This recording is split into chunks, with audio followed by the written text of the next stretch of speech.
पेण शहरातील कासार तलाव साई मंदिर परिसरात सोमवारी सकाळी एका व्यक्तीचा मृतदेह पाण्यात तरंगताना आढळल्याने परिसरात खळबळ उडाली। सकाळच्या वेळी स्थानिक नागरिकांच्या निदर्शनास ही घटना आल्यानंतर तात्काळ प्रशासनाला माहिती देण्यात आली।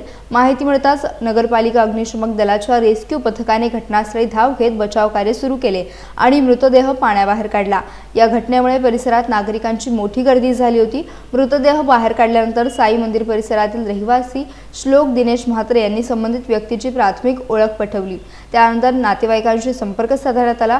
मृत व्यक्तीचे नाव प्रशांत चंद्रकांत जाधव, वय वर्ष 52, राहणार फणस डोंगरी पेण असे असल्याचे स्पष्ट झाले। नातेवाईकांनी दिलेल्या माहितीनुसार प्रशांत जाधव हे गेल्या 30 ते 35 वर्षांपासून मानसिक आजाराने ग्रस्त होते। त्यांच्यावर पेण येथील शासकीय रुग्णालयासह ठाणे येथील मानसिक आरोग्य रुग्णालयात उपचार सुरू होते। दरम्यान मृतदेह उत्तरीय तपासणीसाठी उपजिल्हा रुग्णालय पेण येथे पाठवण्यात आला आहे।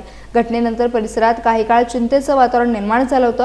पोलिसांनी घटनास्थळी भेट देत पंचनामा केला असून मृत्यूचे नेमके कारण आणि इतर बाबींचा तपास सुरू आहे। या घटनेमुळे शहरात हळहळ व्यक्त केली जाते आहे।